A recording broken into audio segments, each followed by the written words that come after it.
Okay, y'all. So Bhad Bhabie posted this photo yesterday online. Mm-hmm. And when she posted this photo, right, your first reaction is like, whoa. What the hell happened? She has 2 black eyes. Her nose appears to be swollen. People are like, well, what the heck is going on? So when she posted this photo, fans instantly flocked to her comments and flocked to like Twitter and began assuming that she had been abused again by her current boyfriend, the child of her father, a guy named LV, because she had talked about and shared video of them getting into some sort of physical altercation prior, right? She came out and said, y'all, I got a nose job. Please relax. She was just trying to show her update of the nose job. The caption even said, nose jobs are not for the weak, but of course people didn't pay attention to that. And since she has posted this photo and some updates on her nose job, like she wanted to show the before and after, she basically got a hump removed off of the top of her nose. You get black eyes when you get a nose job? Yeah, that happened. As soon as I saw it, I was like, did she get like face work done? Because normally anytime you mess with anything around your nose structure, your black eyes and swelling happens. And that's like typical, but maybe because I used to live in LA, I just know there's a lot of girls who do it and it happens all the time. But a lot of people didn't know this. So of course, even right now to this moment, they're still dragging her online. If there was domestic abuse. Thinking it's domestic abuse, talking about how stupid she is for going back to her current boyfriend. And she actually came online to clarify in a video because she was tired of people commenting. Let's take a listen. I'm literally 21 years old, battling cancer. Who knows how long I'm going to be here for? You think I'm not going to get my body and my face right and do everything that I wanted to do? Once I found out I had cancer, first of all, I was so happy that I was pregnant. I was so happy that I was doing something that I always wanted to do. I always wanted to be a mom. Same way I always wanted a nose job. After I had Callie and my boobs got saggy after breastfeeding for 2 months, I always wanted my boobs done. Always wanted a fat. Always wanted this. Always wanted that. I literally am 21 years old battling cancer. If you don't think I'm going to live my life to the fullest and do everything I want to do without a care in the world about what you, or the next you got to say about me, I'm going to do me like always. She's right. Do whatever the hell you want to do, but you ain't got to explain it to me. I was about to say, I I get that that anyway. and I feel it. I guess. But then she gets online and she does stuff like, so after all this, right?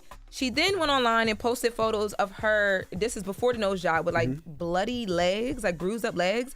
And she says to make LV. She got her feet done? No, she actually got abused in these photos, but not by LV.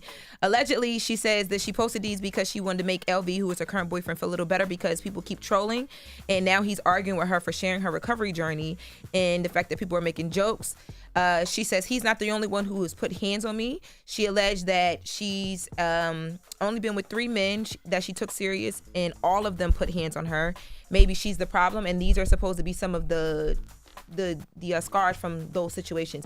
It's just a little bit too much, and maybe it is because she's 21 and she's going through something as serious as cancer, and just, I don't know, but yeah, she got a lot going on. Definitely sending her healing energy. Okay, so on to the next story. So this is really big breaking news right now. So a few years back, Meghan Markle and Prince Harry decided to leave the royal family. Yep. When they decided to leave the royal family, they claimed 2 major things. It's a ton of stuff, but 2 major things. The first thing was that there was racist things happening.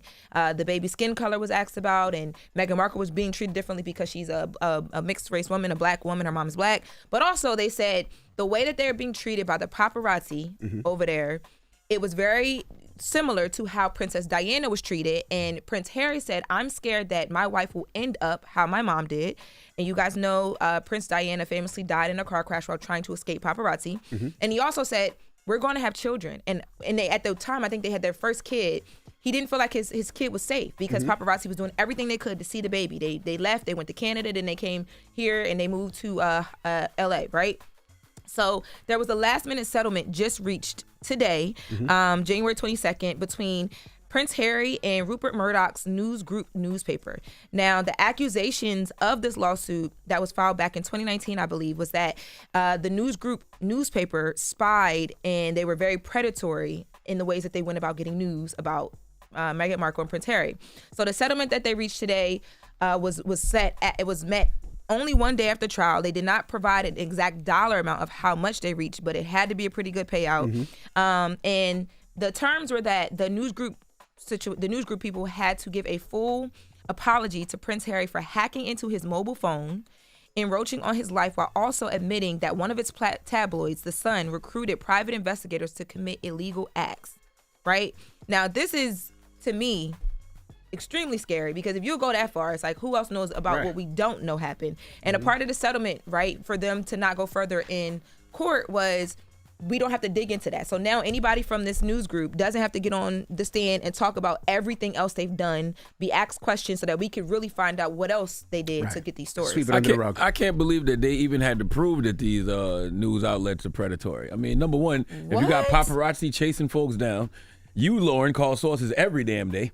Okay, but I don't do this. I'm just saying. But I don't do this. But they were suing. That's the reason sure, why. but Yes. that's what I'm saying. I can't believe they even had to prove it. Of course, these news outlets are predatory. But let me tell you, they also had, in addition, the media organization expressed remorse for interfering in the life of the late Princess Diana, who I told you guys earlier mentioned was killed in 1997 car crash. So they're admitting to even being, you know what I mean, a part of not that exact, those exact group of paparazzi, but having something to do with the way that she was feeling and being hunted down. And they did have to prove it because everybody called them liars. I don't know if y'all remember, but they made them liars. Yeah, I don't know how they could be called liars when we see it. Right. You know what I'm saying? Like we visibly see it with our own eyes. Right. They may not think they're predatory, but they definitely are. This is a bit crazy. It's a win for Meghan Markle and Prince Harry, though. They're vindicated somewhat. All right. His mom's not here, but at least they have this. Well, that's Jess with the Mess with Lauren LaRosa. Now, let's get to the People's Choice Mix. Get your request in. Let me know what you want to hear. 800-585-1051. It's The Breakfast Club. Good morning. Wake that ass up. In the morning. The Breakfast Club.